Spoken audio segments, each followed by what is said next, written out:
in arrinta horta in badbaadi fadaay oo dadka iyo diinta dhati wala goboto haddii rabbi shay boornaq sidii alxamdulillah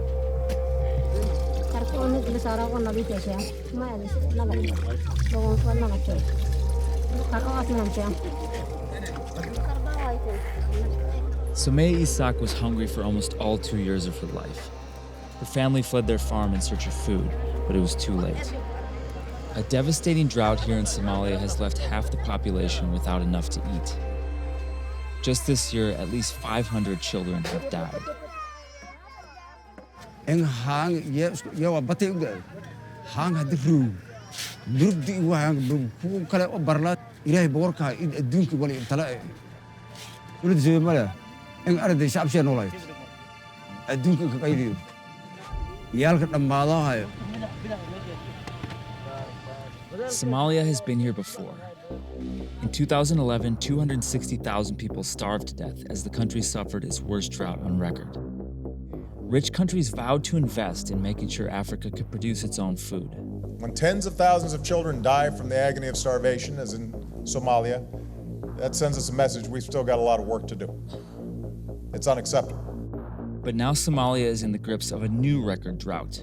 It's expected 50 million people across East Africa won't have enough to eat by the end of the year. Droughts here are getting more frequent and intense, in part because warmer ocean temperatures have been strengthening a high-pressure system over Somalia that can divert winds carrying moisture.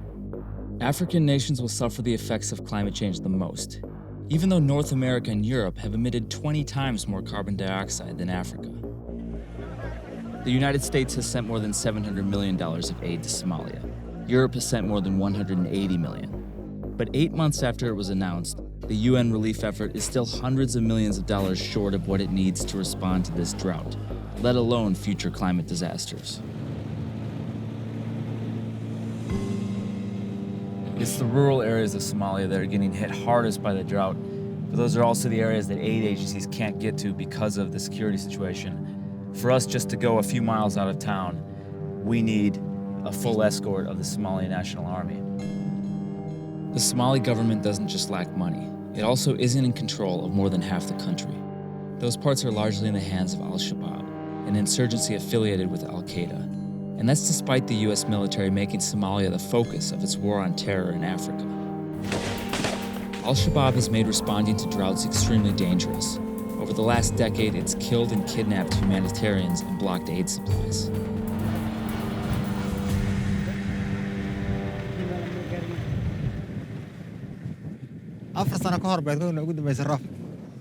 This village depends on raising and selling goats, but most of the animals have now died, and farmers like Mohammed Omar Gulid can't afford to buy food at the markets, where prices have nearly doubled in the past year.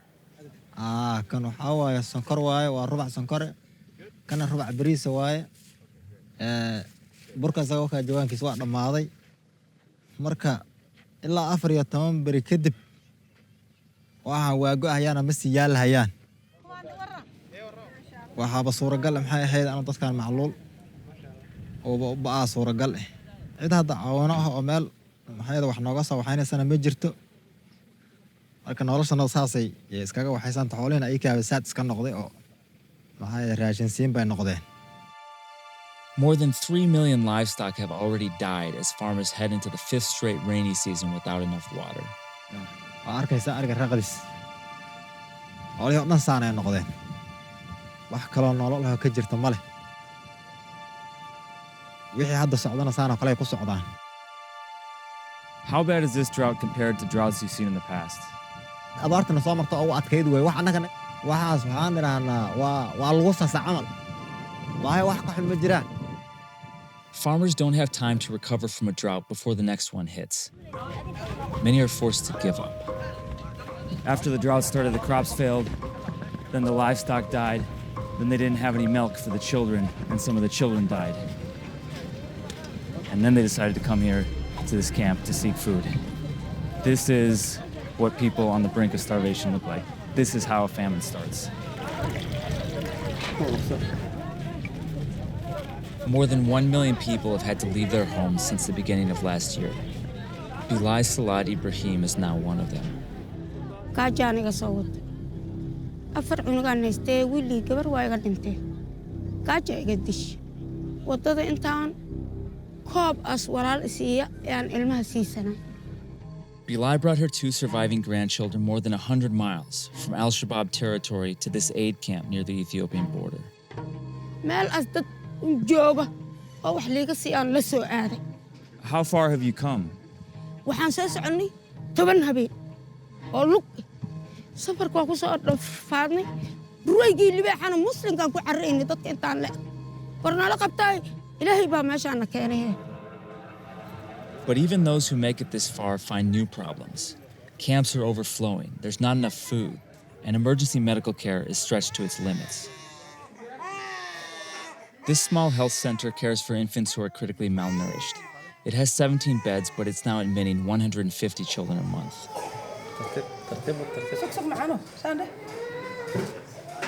It's just awful to be in here and hear the crying, constant crying, the pain that these kids are in.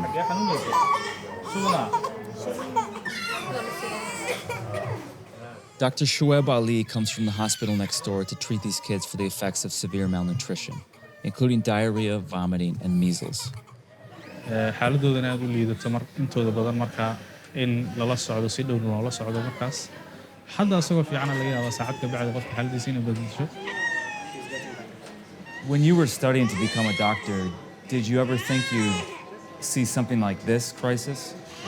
xilligaas kolay abaaro way jireen laakiin weli noocan iyo saameynta intaan la eg waxaad moodaa abaaraha inay xoogaa sidii hore ay kasii adkaanayaan kasii cuslaanayaan.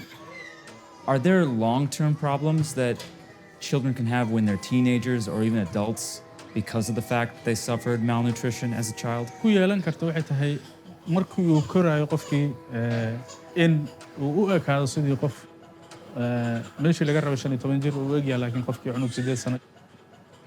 walwalka ugu weyn waxay tahay qofkii bukaanka ah marka la keeno hadda nafaqa darradii laga daaweeyo qofkii markuu guriga ku laabto hadhowdii ma haysto cunto ku filan marka waxay kalifaysaa taas inay soo laabtaan hadhow halkaas. 500 children under 5 have died in care centers this year. How many more have died outside of care centers, do you think? boqol ku dhimatay waxaan qiyaasi karnaa in 10 jibaar intaas oo kaleetana ay ku dhinteen ama guryaha ay ku dhinteen ama wadooyinkii ku dhinteen ama intii isbitaalka ay soo gaarin oo kaleeta ay dhex ku dhinteen marka.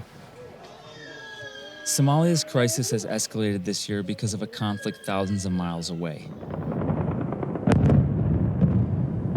When Russia invaded Ukraine, the already high cost of fuel and food went up even more.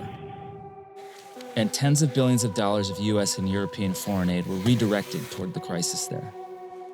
It's another example of why the international aid system is broken. Donor countries are always a step behind, dividing their limited budgets among countless disasters that are already in full swing. Abdirahman Abdishakur Warsame leads the government's response to the drought. He's begging the international community to pay for the problems that they helped create. We were talking to people who still haven't gotten any sort of international or government food aid, even after they've been weeks in these camps. What concrete measures are being taken right now to stop this crisis? If you are referring to, can we fund this issue? No, we can't. As you know, the budget of Somali government is less than 1 billion. And there is a humanitarian appeal to respond. The current drought is 1.5 billion. So Somali government has not have enough resource, not enough that capacity to deal with this issue. That's why we are asking international communities to come and support those who are affected by the drought. Is what's happening in Somalia today what is going to happen in other countries in the future? Absolutely. What happened in Somalia it's happening right now. The other countries in the region. We are the victims of the climate change, but the climate change is caused by industrial nations. So we need, as Africa, as a bloc, as a group, to negotiate with them how we can address the issue of climate change and how can we get climate adaptation fund to those who are affected by the climate change. That's a serious issue and impacted the entire African nation, not only Somalia. Because the cycle of the drought used to be every 10 years, now it's every 4 years. And that is caused by the climate change. The question of who should pay for the impacts of climate change has gone unanswered for years.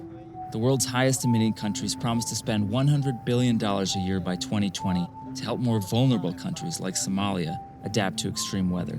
2 years later, they still haven't reached that target. This fall's UN climate conference will be the first held in Africa. Abdirahman and other African officials will demand the West pay more to build long-term resilience here, rather than just send food crates. For Bilal and hundreds of thousands of people like her, every dollar could be life-saving. How are you feeling? wax i kor taagan oo lagu qaraaca ama xabad ugu seena malaha wax ii dhimaa malaha laakiin waa faan hadda gaajo una ay haysa qabowna waa ay haya oo guri ma haysta rafaadkan ku imaaday ayaan qabaa saasaan dareemayaa dunigooda waxaan u sheegaa dhibaatadana haysata inay naga soo gaarto waxba lama joogno dadki imaaday in kala soo daba socoto soo carariyo gaajo u soo adduun weynaha inta jirogto waxaan ka codsanaynaa inayna soo gaarto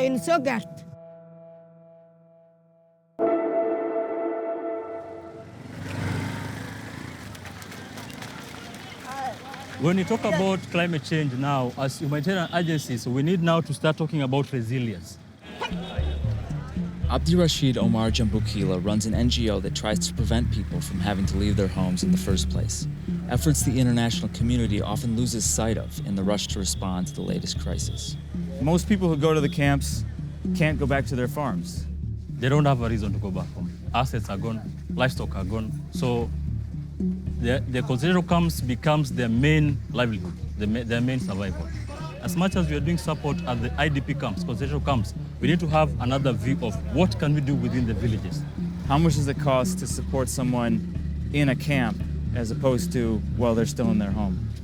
It should be much cheaper to support somebody while they're still at home because they have their own setup, their family setup, they have some small surviving animals and all that. And if you have to see this person coming into the concentration camps, it means he has lost everything. As the situation is right now, majority enter the concentration camps and that's where they stay for long. We are ending up having abandoned homesteads, abandoned villages, and that's becoming a problem for the future of Somalia. What if the money doesn't come? If the money doesn't come right now, we are thinking of a catastrophic situation. We are thinking of livelihood disappearing. We are thinking of children dying. We are thinking about human beings and animals dying because they cannot survive there. What I would say is that we need to act now.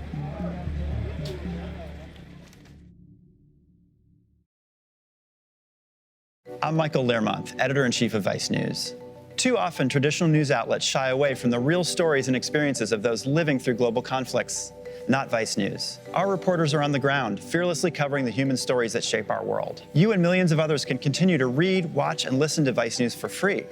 But we hope you'll consider making a one-time or ongoing contribution of any size at vice.com/contribute. Every contribution, no matter how big or small, helps support the journalism Vice News brings to you every day. Thank you.